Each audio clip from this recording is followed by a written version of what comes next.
have not seen one good argument against the rent freeze in New York City. Is rent control bad? Hi guys, today I will try to explain why overall, at least from an economic perspective, rent controls often do more harm than good. Here I will use a very simplified example, not a research-based explanation. What the hell is he talking about? Now, before I start, people in the comments are going to say that he was talking about rent control, not rent freeze. I will like people to understand that he clarifies that rent freeze is a subset of rent control, and that rent freeze will essentially have the same effect that he mentions in his video. Not to mention that this topic is brought up because of Mamdani's rent freeze, so it's only fair that we focus on that. First, this creator basically said that they have yet to find a video explaining how Zohran Mamdani's rent freeze is a bad idea, and my friend here decides to reply explaining how rent freeze is a bad idea using a simplified example. But Zohran Mamdani's rent freeze proved his simplified example wrong. Hi guys, so Simple Black Theory came back with a response to my rent control video, and I'm in a very good mood today. I just received news that my appeal against Arc Woman's copyright strike was approved. No strike anymore. TikTok reinstated my video, monetization and all of that. Justice has prevailed. But I probably need to make a separate video on that. So I'm in such a great mood that, you know what, Simple Black Theory, you're right and I'm wrong.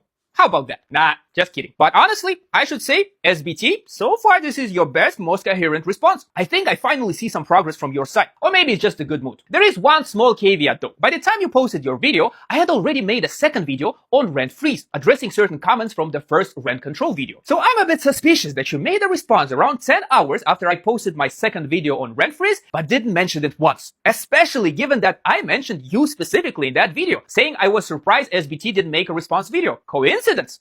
Maybe. By the way, here, very quickly, is part of what I said in the second rent freeze video. It's rent freeze, not rent control. You have completely misrepresented rent freeze. Rare L. Inherently flawed argument. Who is paying you? Capitalism agenda. And my favorite, you are doing exactly what you called out Simple Black Theory for. By the way, I'm surprised SBT didn't make a response video. I was kind of hoping for that. I haven't received as much pushback as under my yesterday's video in a while, but it's okay. Let me quickly reiterate. Rent control was an educational video. I wasn't debating anyone. Yes, I used the lady's video at the beginning as a hook, and yes, she did mention rent freeze. But then I specifically said I was going to talk about rent control. I said it out loud. I put it on a slide, on the thumbnail, in the title, and in the description. And as if it wasn't enough, I also wrote about it in the comments. I mentioned several times that it was a very simplified example. But yeah, I guess for some, that wasn't enough. Either way, you want to talk about rent freeze? Let's talk about rent freeze. You want to talk about real research instead of a very simplified example? Let's talk about real research. After doing some digging, I decided to focus on the Berlin case. It deals directly with the rent freeze. It happened recently, and it is quite well studied. But if you want, there are also studies on San Francisco, New York, Stockholm, Ireland, and many more. And the patterns that emerge are remarkably consistent. There's also a very broad recent review of the empirical literature on rent control. And again, similar results. It helps some tenants in the short run, but it creates broad adverse effects across society. Lower supply, lower mobility, lower housing quality, and so on. But we're here to talk about rent freeze. So here's the flagship study of an actual rent freeze in a major Western city. Forward to the past. Short-term effects of the rent freeze in Berlin. So yeah, nowhere in either of my videos did I talk about the NYC situation or Mamdani at all. I think by now you know my style, and you know how normally meticulous I am about specifying exactly what I'm talking about. So if I had talked about Mamdani's rent freeze specifically, I would have specified it, probably more than once. My first video was educational, and my second video was about rent freeze and the research around it. In that instance, the Berlin case. Not NYC, not Miami, not Almaty. You see, I'm an economist by trade. I hold a master's degree in economics and finance from Tübingen University. So I thought it would be a nice occasion to explain a relatively complex topic in simple words to my audience, since rent control, along with minimum wage, is one of the most misunderstood topics by people who never studied economics or aren't that strong in it. But let me give you the benefit of the doubt that for mysterious, unexplained reasons, you didn't see my video on rent freeze. Again, I'm in a good mood today. So how about that? Since the points that you made in your video are specifically about Mamdani and the NYC situation, let me research that topic specifically and get back to you with it. I will try to be objective, say where I think you are right and where you are wrong. It might take a couple of days though, since from what I understand, the topic is quite nuanced.